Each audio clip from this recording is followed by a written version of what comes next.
Hello everyone, my name is Rahul. तो आज हम लोग बात करेंगे कि आईसीआईसीआई बैंक में सीनियर ऑफिसर का एक्चुअल में क्या जॉब रोल होता है। आपने जो भी पढ़ा है डिस्क्रिप्शन में, जॉब डिस्क्रिप्शन में, वो सब भूल जाओ। एक्चुअल में वो क्या काम करता है उसके बारे में हम लोग बात करेंगे। हम एक ओवरव्यू में नहीं, इसको पूरी तरह से डिटेल में समझेंगे कि इसका सीनियर ऑफिसर का क्या वर्क होता है, उसका टारगेट, उसका प्रेशर, उसका सैलरी। इससे आपको बाकी रोल्स आइडेंटिफाई करने में भी ईजी होगा। पहले बात करते हैं कि सीनियर ऑफिसर होता कौन है और ये आपको रोल मिलता कैसे है। तो सपोज़ अगर आपका बैंकिंग में एक्सपीरियंस नहीं है तो बैंक आपको डायरेक्टली आरएम का पोस्ट नहीं ऑफर कर पाएगा, क्योंकि एक हायर लेवल का डिसिग्नेशन होता है, उसके रिस्पॉन्सिबिलिटीज़ थोड़ी ज़्यादा होती है। तो फिर वो लोग आपको सीनियर ऑफिसर पे हायर करते हैं। अब सपोज़ अगर आपका बैंकिंग में एक्सपीरियंस नहीं है लेकिन आपका पहले सेल्स का एक्सपीरियंस है, फील्ड सेल्स का एक्सपीरियंस है और आपका सैलरी भी थोड़ा हाई ब्रैकेट में था, तो वो लोग आपको सीनियर ऑफिसर का पोस्ट हायर नहीं कर पाएंगे ना। तो और आप एक्सेप्ट भी नहीं करोगे। तो ऐसे में आपको डायरेक्ट आरएम का पोस्ट ऑफर कर दिया जाता है। या फिर अगर आपका बैंकिंग में एक्सपीरियंस है, 1 साल का भी है और आपने इंटरव्यू अच्छे से दिया है, तो फिर आपको डायरेक्ट आरएम का पोस्ट आपको मिल जाता है। तो अगर आपका एक्सपीरियंस कम है और आपका जो पहले का सैलरी था तो वो भी हायर ब्रैकेट में नहीं था, तो फिर आपको सीनियर ऑफिसर का पोस्ट आपको ऑफर किया जाता है। सीनियर ऑफिसर ऐसा नहीं है कि आप जो भी वहाँ के स्टाफ है आप उसके सीनियर हो, ऐसा कुछ भी नहीं है। या फिर जो न्यू ज्वाइन करता है आप उसके सीनियर हो, ऐसा बिल्कुल भी नहीं है। सीनियर ऑफिसर कोई पोस्ट नहीं है, एक तरह का ग्रेड होता है, एक डिसिग्नेशन होता है, ठीक है।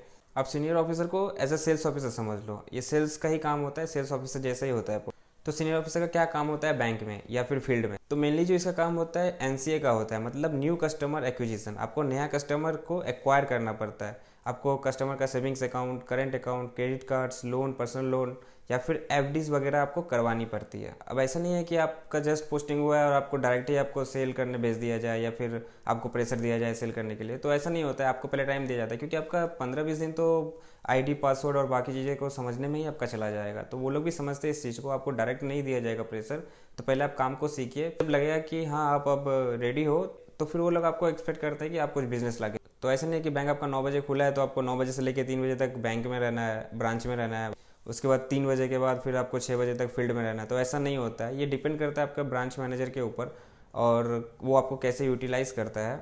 और जो वॉक इन कस्टमर होते हैं उसको ओल्ड जो स्टाफ होते हैं वही डील करते हैं, आपको नहीं दिया जाता है, क्योंकि ये भी एक ट्रिकी काम होता है। जैसे किसी का चेक बाउंस हो गया, किसी को कुछ अलग काम करवाना है, तो वो आप नहीं कर पाओगे, तो उसको वो लोग ही डील करते हैं। आपका जो मेन काम होता है वो न्यू कस्टमर एक्विजिशन होता है।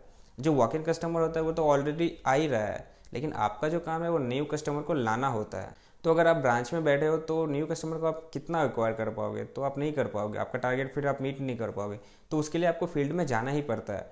और सपोज़ अगर कोई कस्टमर है वो ब्रांच नहीं आ पा रहा है, तो फिर तो आपको उससे बात करके अपॉइंटमेंट लेना पड़ता है और फिर उसके घर या फिर बाकी उसके प्रेफर जगह पे जाके वो डील क्लोज करके आना होता है। तो फील्ड जॉब तो है ही, आपको फील्ड में तो जाना ही पड़ेगा। पर ऐसा नहीं है कि आपको बाहर घूम घूम के सारा दिन फील्ड में रहना है।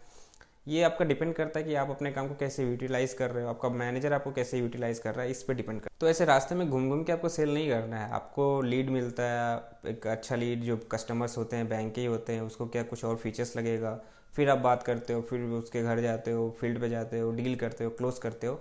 इस तरह से काम होता है। अगर आपका टारगेट एकदम ही मीट नहीं हुआ है तो फिर आप थोड़ा और नेक्स्ट स्टेप पे जा सकते हो, बाहर जाके घूम के थोड़ा सेल कर सकते हो। तो ऐसा ऐसा नहीं है कि आपको पूरा दिन ही घूमना पड़ेगा, ये डिपेंड करता है कि आप कैसे काम कर। तो अब बात करते हैं इसकी सैलरी की। तो इसका जो सैलरी है वो आपको लोकेशन पे डिपेंड करता है। जनरली इसका जो सैलरी होता है वो 2.45 लाख पर एनम से 2.93 लाख के अंदर ही रहता है ये आपका। तो ये होता है एक सीनियर ऑफिसर का काम और इस टाइप का ये पोस्ट होता है। तो आपको डायरेक्ट आपको पहले ही आपको टारगेट नहीं दिया जाएगा, आप पहले काम सीखते हो, उसके बाद जब आप रेडी हो जाते हो तो फिर एक्सपेक्ट किया जाता है कि आप बिजनेस ला के दोगे। तो मेनली इसका काम न्यू कस्टमर एक्विजिशन होता है, आपको नया कस्टमर लेकर आना होता है। ये एक सेल्स ऑफिसर जैसा ही काम होता है। आपको ब्रांच या फिर फील्ड आपको जैसे अच्छा लगे आप काम करोगे। अब अगर किसी का डॉक्यूमेंटेशन करना है, आप कस्टमर के डॉक्यूमेंट को लेके आओ, तो आप सारे दिन फील्ड पे नहीं रहोगे, उसको तो ब्रांच में आके ही ना वैल्यूएट करना पड़ेगा। तो फिर आप ब्रांच आते हो, तो ये मिक्सअप होता है, ये दोनों तरीके से काम करता है। अब बात करते हैं इसका टारगेट का। तो टारगेट देखो ठीक ठाक रहता है, अगर आप ठीक से काम करोगे तो हो जाएगा। इतना ज़्यादा भी कुछ नहीं रहता है कि एकदम से ही मतलब पॉसिबल ही ना हो, बट अगर अच्छे से काम करोगे, डील करोगे तो ये हो जाएगा। और स्टार्टिंग में आपको, जैसा मैंने पहले भी बताया कि स्टार्टिंग में आपको प्रेशर नहीं दिया जाता है, बट हाँ, लेकिन आप अगर इस टाइम ज्वाइन कर रहे हो, मतलब कि ये फरवरी और मार्च एंडिंग का टाइम है, तो इस टाइम जो प्रेशर होता है वो डबल होता है, 2 गुना होता है। तो हो सकता है आपको कि इस टाइम आपको थोड़ा जल्दी बोला जाए कि थोड़ा सेल लाइए या फिर न्यू कस्टमर एक्वायर कीजिए, क्योंकि ये जो बैंक का सबसे मेन टाइम होता है, इस टाइम वो लोग अपना फाइनेंशियल्स देखते हैं और आप अपने प्रॉफिट और लॉस को काउंट करते हैं। फिर इस टाइप से फिर वो नेक्स्ट ईयर के लिए अपना प्लान करते हैं। तो इस टाइम अगर हायर हो रहे हो तो भाई थोड़ा हो सकता है कि आपको जल्दी ही बोला जाए कि सेल करो, ये करो। बट मेनली आप जब रेडी नहीं होगे, क्योंकि बैंक में बहुत सारे डॉक्यूमेंटेशन होता है, आप न्यू हो, अगर आपने कुछ गड़बड़ कर दिया तो फिर वो ज़्यादा प्रॉब्लमेटिक होता है। तो ऐसे आपको मेन काम जैसे जल्दी दिया नहीं जाता है, पहले आप सीखते हो, जब आप रेडी हो जाते हो उसके बाद ही फिर आप अपना काम करते हो। तो आप अगर न्यू ज्वाइन कर रहे हो तो थोड़ा टाइम लो, अच्छे से सीख लो। सीखने के बाद फिर अपना काम फिर आप अच्छे से, उसके बाद फिर आप अपना काम पे ध्यान। तो भाई ये होता है एक्चुअल जॉब रोल। आपका जो भी जॉब डिस्क्रिप्शन में लिखा है, जो भी आपने देखा है वो सब भूल जाइए। ये एक्चुअल इसका काम होता है, वो मैंने आपको अच्छे से डिटेल में बता दिया है। इसके बाद वाले वीडियो में हम लोग देखेंगे कि रिलेशनशिप मैनेजर या फिर phone banking officer, assistant manager का एक्चुअल में क्या काम होता है, वो सब हम लोग देखेंगे। तो I would recommend to like and subscribe this channel to stay tuned. Till then I wish you a very good health and wealth. Bye bye, take care, जय हिंद।